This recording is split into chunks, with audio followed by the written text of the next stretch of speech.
Hello, welcome to Aggression Part 2 for all practical purposes. We're going to be talking more about those things that create aggression, those things that are influencing our aggression in many ways. So, aversive events are a big deal. It's part of that frustration aggression thing. But look, rats, they can live together peacefully for a while, everything is good. Then you start adding electrical shock, and boom, they're going to become aggressive. Okay? More shock, more aggression. In fact, they found that even if the rats didn't have another rat, rats, they gave them a little stuffed animal, and the rats loved their little stuffed animal. They would cuddle with their stuffed animal, and they would just rip the head off of their stuffed animals. Okay, so it was an amazing how where the aggression would just heat. The relationship between heat and aggression is pretty positive and powerful. The hotter it is, the more aggression there is. Okay, or yeah. So arousal is related to aggression in a strange kind of a way. In a classic study, Schachter and Singer, what they did was they injected people with adrenaline. Now, adrenaline, what it's going to do is it's going to get your heart racing, it's going to get your body's going to be into a high state of arousal. Half the people were told this is adrenaline, okay? This is going to make you feel this way. And the other half were not, okay? They were told, oh, this is just, I don't know what they told them, okay? And so then, we want you to wait in a waiting room for part 2 of the study, okay? And in this waiting room, there was another person waiting. But of course, the person in the waiting room is a Confederate. And so this Confederate then either acts all hostile or all euphoric. If memory serves, in the hostile group, they were complaining about, I can't believe I have to sit here for so long. Where are they? This kind of a thing. And then what happens is if they knew it was adrenaline and they knew it was going to create arousal, there was no change in the behaviors of the people that got the shot. But if they got the shot and didn't know that it was supposed to create arousal, if they were in a room with a person full of anger, they became angry. Okay? And this is basically the effect of, nightclubs. And so what happens is you know what I'm talking about, right? And the jumping and the dancing and this just emotional arousal is just surging through you. And then somebody bumps into you.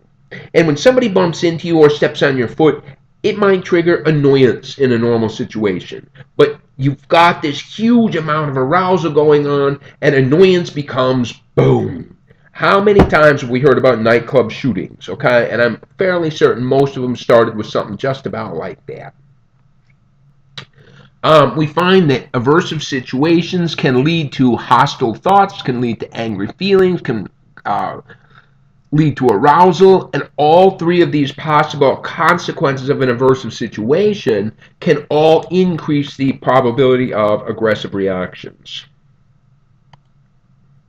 Here we've got weapons used to commit murder in the United States in 2002.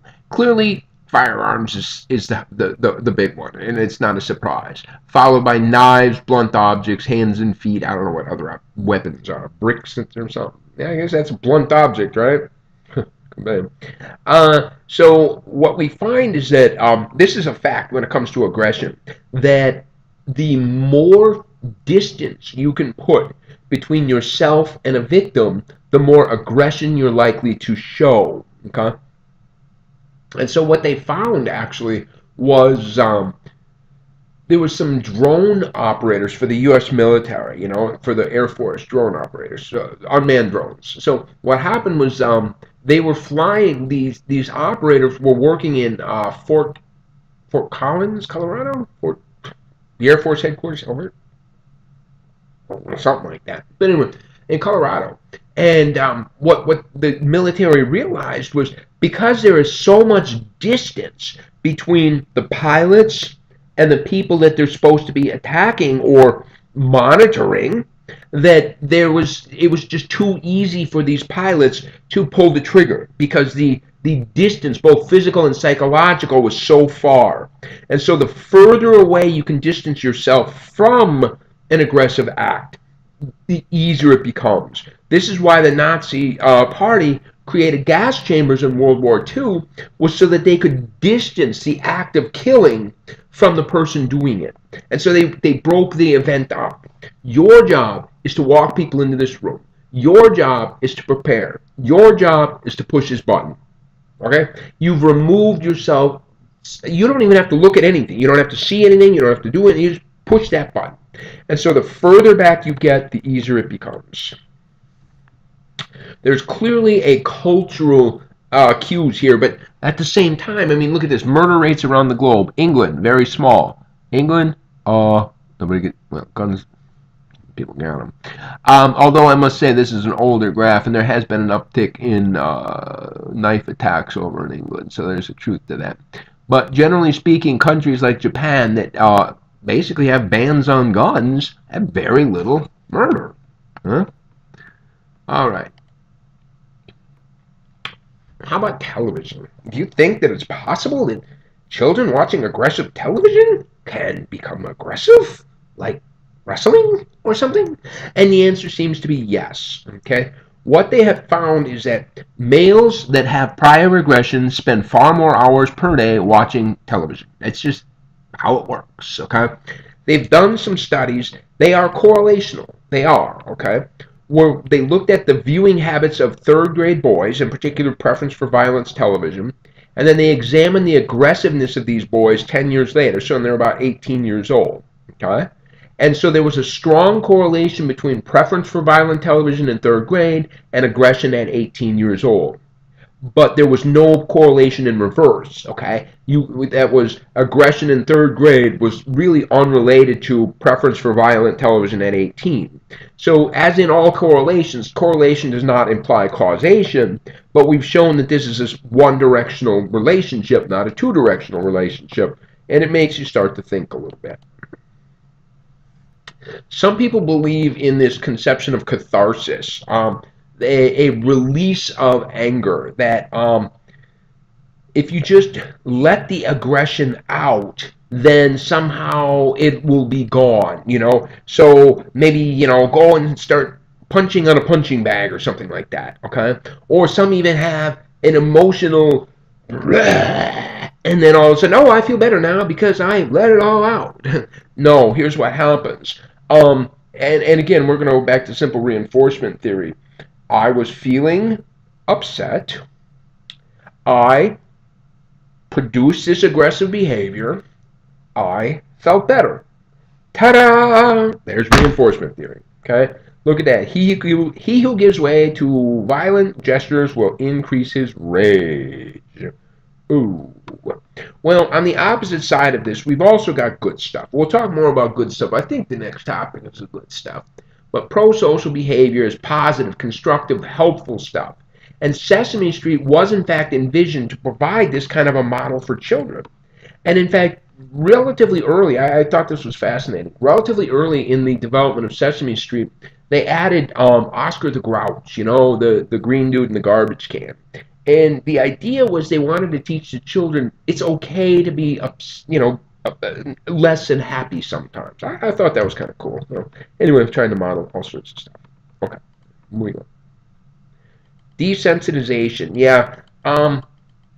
What happens is when we get exposure to violence, it takes more and more and more to, we just sort of get immune to it. How about that? All right. I've seen so many murder scenes that unless it's a double murder, I'm not interested. Okay. So desensitization, and our culture has got this, you know, extreme idea. Everything's got to be extreme or super extreme. I mean, it's just over and over and over.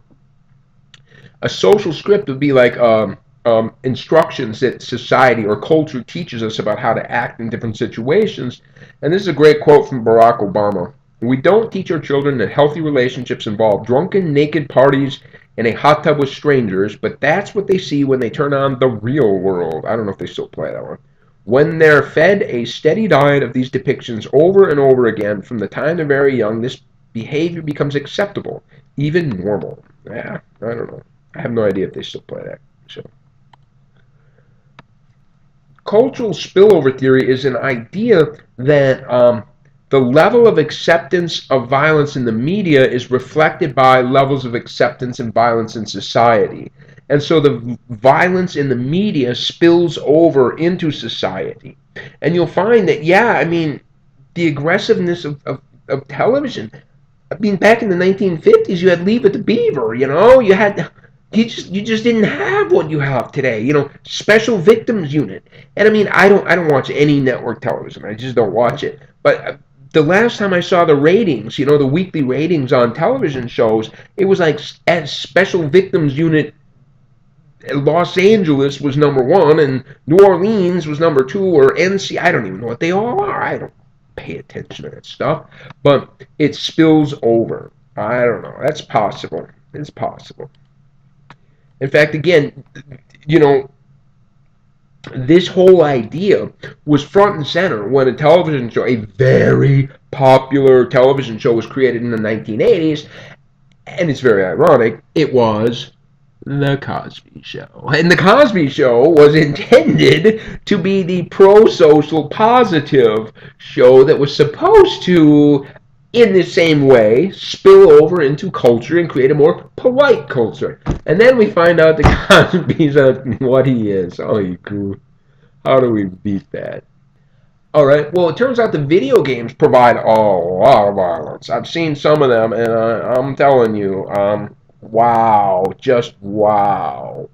And this is a bit troublesome because what happens is that often it is, again, it's a stereotype, of course, but an adolescent male that is most likely to be playing these aggressive and violent games. And what happens is the adolescent male's brain hasn't, well, females either, but the adolescent male brain hasn't finished cooking yet. In particular, the frontal lobes. And so what's happening is they're not myelinated, right? The myelination isn't there. And so what happens is once myelination is complete in a region of the brain can't change itself very much, right? But before it's myelinated, it's what they call plastic. Well, it's always plastic, but much more plastic or changeable. In other words, the experiences during this adolescent period are so critical in shaping the final brain. And so the brain doesn't know what it's being fed. It's just like, here's a neural connection, wire it. And so at the most critical stages of adolescent brain development, they're often being fed this ultra violence, and it's just your brain doesn't really make a distinction between, oh, it happened in reality and it happened. Talk mirror neurons, not in this class, but mirror neurons, okay? And so the brain gets hardwired to create a whole series of adults that have been exposed to this in the most difficult times. And I've had such a hard time with these video games. When my son was younger, he wanted to play some of these games. And I was so adamant against it. I was so adamant against it. And I tried so hard to keep him out of these games. And it just was a losing battle. It just was a losing battle. And the day I knew I lost was when we went to some kind of a gathering at one of our pastor's house. And we go to the pastor's house, and here's the pastor playing with his son, this ultra-violent video game that I refuse to let my son have. How can I win when my pastor is not just allowing this game? And his son was like 4 years old. I'm like, what the hell are you thinking? Oh, my God. I went on a few rants this chapter. All right. Forgive me. Okay, so what do video games do? They can often create aggressive beliefs and attitudes, aggressive perceptions, aggressive expectations, aggressive scripts, like the social scripts, but a behavioral script, aggressive desensitization, right? And so what happens is that it just creates more of an aggressive personality. I don't know. I'm not a big fan. Well, movies can be troublesome, and here's an interesting thing on porno. What we find is, this is classical conditioning 101. You've got an unconditioned stimulus, an attractive nude woman. The unconditioned response, sexual arousal. Okay, I got it. That's human nature, gentlemen. Conditioned stimulus, violence against women. No, sexual arousal. Why would I, right? That's weird. Well, what happens is the pornography that is going to demonstrate perhaps aggressive reactions and responses. So all of a sudden you see violence against women, you see the attractive nude woman, then comes, you know what, gentlemen. Okay? And so pretty soon, the previously conditioned or unconditioned stimulus, the one that didn't whatever, becomes a conditioned stimulus. Okay? And so lo and behold, violence against women leads to sexual arousal. That can be very, very problematic. Clearly, other people can influence us as well, because of course, in a group situation, if you are to I see. In a group situation, if the group is aggressive, it's not your fault, right? Because the whole group did it. Or social contagion. It's just all behavior is contagious. Did we not talk about the yawns are contagious? Oh, trust me on that one. So, violence is contagious. Aggression is contagious. We find the presence of others will amplify an aggressive tendency. Group polarization, an aggressive group can make the individual more aggressive, etc. And then finally, just as an interesting last one, again, this is out of an evolutionary psychology text. Warfare, right? Now, warfare is ultimately a competitive thing. It's us versus them. But by definition, it's also cooperative because there is an us, and we need to work together. And so we find that the average long-term gain in reproductive resources has to be larger than the risk to the reproductive costs in engaging in war in order for war to be profitable. Right? And so we find warfare is an interesting part of human nature as well. All right.